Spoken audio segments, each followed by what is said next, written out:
श्री कृष्णा। तो हम लोग अपने थर्ड क्वेश्चन में आ चुके हैं। थर्ड क्वेश्चन में देखिए क्या कह रहा है, rewrite the following linear equations in form of ax plus b y plus c equal to 0, find the values of a, b and c। तो यहाँ पर कह रहा है कि ये जो इक्वेशन दिए हुए हैं उनको जनरल इक्वेशन के फॉर्म में बनाइए और a, b, c का मान बताइए क्या होगा। तो आइए एक एक करके इन सारे क्वेश्चन को हम लोग करते हैं सॉल्व।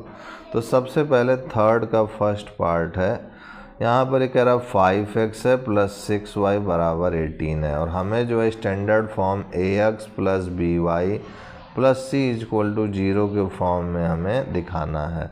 तो देखा जाए तो यहाँ पर दिस इज इस 18 को इधर ले आइए तो ये हो जाएगा 5x plus 6y minus 18 equal to 0।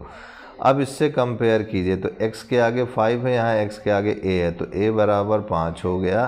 फिर ये y के आगे b है, यहाँ y के आगे 6 है तो b इक्वल टू 6 हो गया। यहाँ c है और यहाँ माइनस 18 है तो c इक्वल टू माइनस 18 हो गया।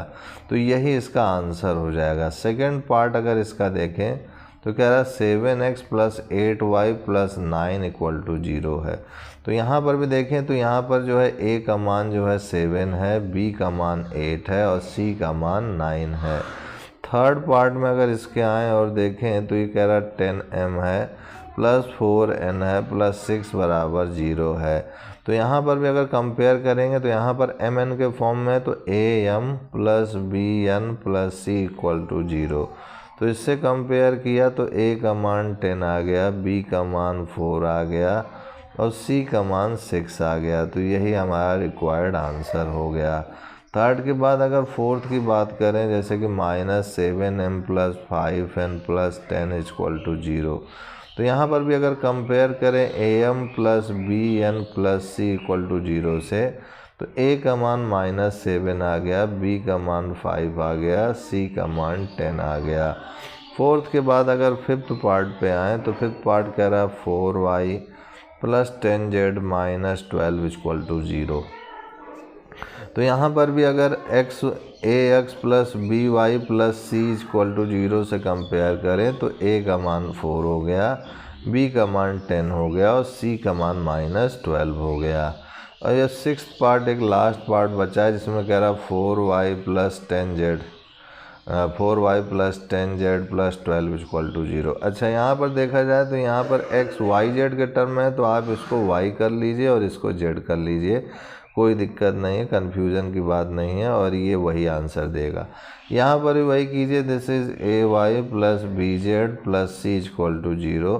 तो y के आगे a है, यहाँ y के आगे 4 तो a equal to 4, b is equal to 10 हो जाएगा और c इक्वल टू 12 हो जाएगा।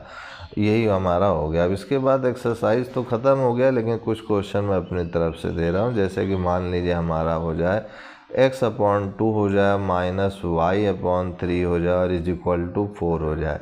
अब इसमें a b c पूछ रहा है, बताइए क्या होगा। तो सबसे पहले आप इसको LCM लीजिए, 2 3 6 हो गया, यहाँ पर ये 3x हो जाएगा और माइनस 3 2 जा 6 होता है तो 2 का मल्टीप्लाई y से तो 2y हो जाएगा, this is 4। 3x minus 2y, ये 6 इधर 4 में मल्टीप्लाई होगा तो 24 हो जाएगा। अब ये 24 इधर आएगा तो 3x minus 2y minus 24 equal to 0 हो गया। अब इसको अगर कंपेयर करते हैं आप ax plus by plus c equal to 0 से तो a का मान 3 हो जाएगा, b का मान माइनस 2 हो जाएगा और c का मान माइनस 24 हो जाएगा। कुछ और प्रश्न है जैसे कि सपोज़ कीजिए हमारे पास x/√3 हो जाए और यहाँ पर माइनस y/2√3 हो जाए, दिस इज इक्वल टू 4√3 हो जाए। तो अब इसमें a b c का मान पूछ रहा है कि कैसे निकालेंगे। तो यहाँ पर देखा जाए ये √3 है, 2√3 है तो यहाँ LCM 2√3 हो गया है। अब यहाँ पर जो है √3 का जो है 2 बार पढ़ेंगे तो यहाँ 2 से मल्टीप्लाई करेंगे, दिस इज़ 2x माइनस यहाँ जो है वही यहाँ भी है तो यहाँ पर जो है वही रहेगा और देखा जाए तो यहाँ 4√3 है। अब इसके बाद क्या करेंगे, इस 2√3 को इधर मल्टीप्लाई में ले जाएंगे, 2x minus y equal to 4√3 into 2√3।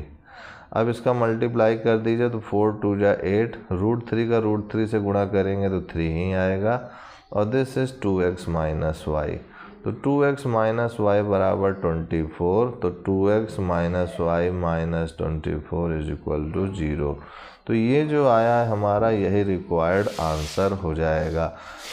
एक क्वेश्चन लास्ट और देखते हैं। जैसे कि हमारे पास सपोज़ कीजिए क्वेश्चन हो जाए कि इस बार जो है √3x हो जाए और यहाँ पर प्लस हो जाए और यहाँ पर हो जाए 1/√3y हो जाए, दिस इज़ इक्वल टू -2√3 हो जाए। अब इसमें ABC पूछ रहा है, तो यहाँ पर भी करेंगे तो √3 यहाँ पर जो है आपका एलसीएम हो जाएगा। √3 का इससे गुणा करेंगे तो √3 का √3 से गुणा 3 हो जाएगा, this is x plus this is y और -2√3। अब ये √3 इधर मल्टीप्लाई में जाएगा तो 3x प्लस y -2√3 इंटू √3।